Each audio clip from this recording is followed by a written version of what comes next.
स्वतंत्रता संग्राम के मृत्युंजय जी धुरी कांग्रेस मानी जाती थी और है भी, इसमें कोई सच्चाई नहीं है।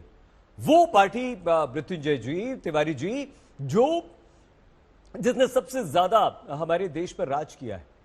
क्या आपको लगता है कि बिना अध्यक्ष के या अस्थायी अध्यक्ष के कांग्रेस का नुकसान हो रहा है और उसको अध्यक्ष मिलना चाहिए?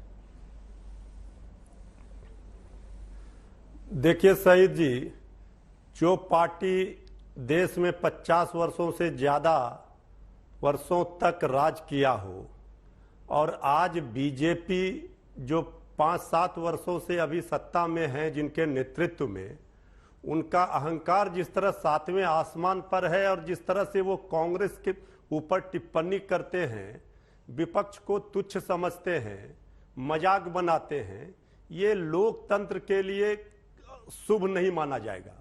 और जो अभी हमारे बीजेपी के प्रवक्ता साथी इतने प्रवचन कर रहे थे, उनसे पूछिए अभी बीजेपी के पास प्रधानमंत्री के रूप में दूसरा कौन सा नाम है, 2 नाम वही बता दे।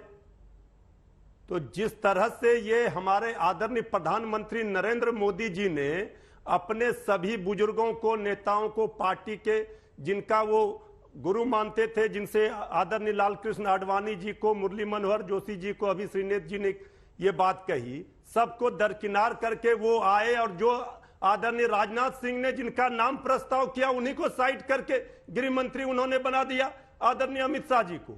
ये बीजेपी का कल्चर है। ये जो नया बीजेपी है, न्यू बीजेपी, ये सिर्फ सत्ता के अहंकार में देश को रसातल में पहुंचा रही है। और सईद जी, देश की जनता का विश्वास कांग्रेस ने इतने लंबे समय तक जीता है। आज ठीक है, कल बीजेपी भी कभी 2 की संख्या में थी पार्लियामेंट में, आज 300 के पार है। लेकिन बीजेपी को यह नहीं भूलना चाहिए कि बीजेपी फिर वहीं पहुंचेगी 2 की संख्या में। जो जनता जिसे पार्टी को अर्श पर पहुंचाती है, उसे फर्श पर भी पहुंचा देती है।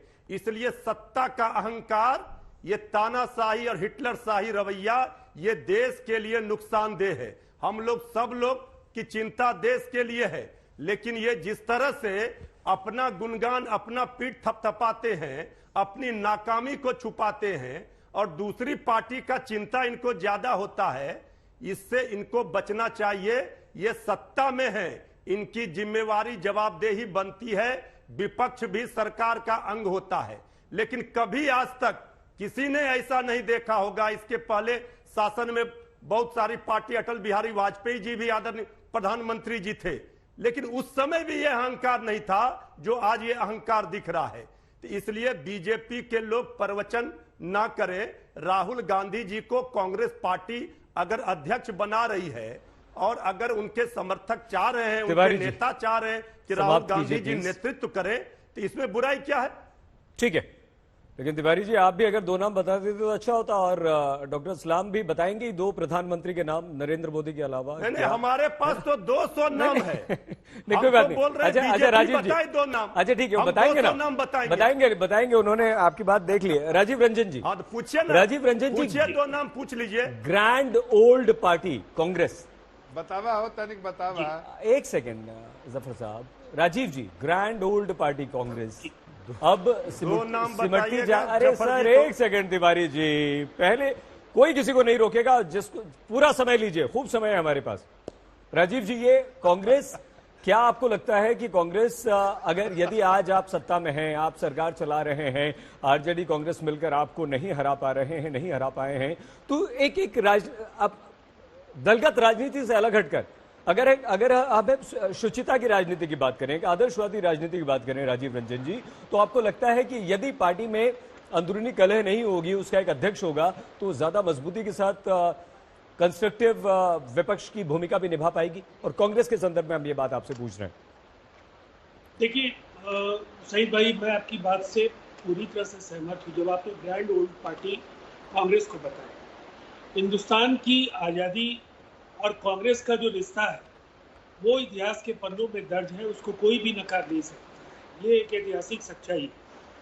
लेकिन कांग्रेस, इंदिरा जी का कांग्रेस के नेतृत्व पर काबिज होना और उसके बाद जो कांग्रेस की स्थितियां जिस तरह से बदली, एक लोकतांत्रिक परिप्रेक्ष्य में एक राजनीतिक दल का जब आप मूल्यांकन करते हैं तो 12 नवंबर 1969 को सिंडिकेट कांग्रेस ने खुद को ओरिजिनल कांग्रेस कहा और इंदिरा जी को कांग्रेस से बाहर कर दिया। और इतिहास गवाह है, कामराज के लीडरशिप में अतुल्य घोष से लेकर निजलिंग गप्पा और देश के अनेक बड़े नेता जिन्होंने कांग्रेस को वहां तक पहुंचाने का काम किया था, जिन्होंने इंदिरा जी की ताजपोशी की थी, वो सब इंदिरा जी की कार्यशैली से छूटे थे। लेकिन ये लोकतंत्र है, पार्टी पर इंदिरा जी का जो प्रभाव था वो बढ़ा, उनको जनादेश भी मिला, लेकिन कांग्रेस कहीं ना कहीं कमजोर होती चली गई और कालांतर में उसमें 2-3 और भी विभाजन हुए। ये G23 के नेताओं पर, उनकी भूमिका पर कई सवाल हो सकते हैं, 2G से लेकर के कपिल सिब्बल और तमाम नेताओं की छवि, लेकिन कांग्रेस को सीखने में कहीं ना कहीं G23 के नेताओं की भूमिका है। और नेतृत्व को लेकर के कांग्रेस के अंदर जो असमंजस का भाव ग्रासरूट पर रहा है, राहुल गांधी जी के निर्णय नहीं लेने की क्षमता को लेकर और अध्यक्ष पद को लेकर के जो अनिश्चय का वातावरण था, उससे संवादहीनता बढ़ी है। आज अगर उन्होंने संदेश देने की कोशिश की है तो इसको मैं 2 हिस्से में देखता हूं जी। या तो कांग्रेस एक बड़े विभाजन की ओर बढ़ रही है, या कहीं अगर इस खाई को ये पाट सके तो शायद एक बार कांग्रेस को लोकतंत्र के हित में खुद को बचाने की कोशिश जरूर करनी चाहिए, इससे कि देश की सबसे पुरानी पार्टी और आज भी दूसरी बड़ी पार्टी है जी। एक तरफा किसी राजनीतिक दल का एकाधिकार पूरे देश में हो, इससे भी लोकतंत्र कमजोर होता है।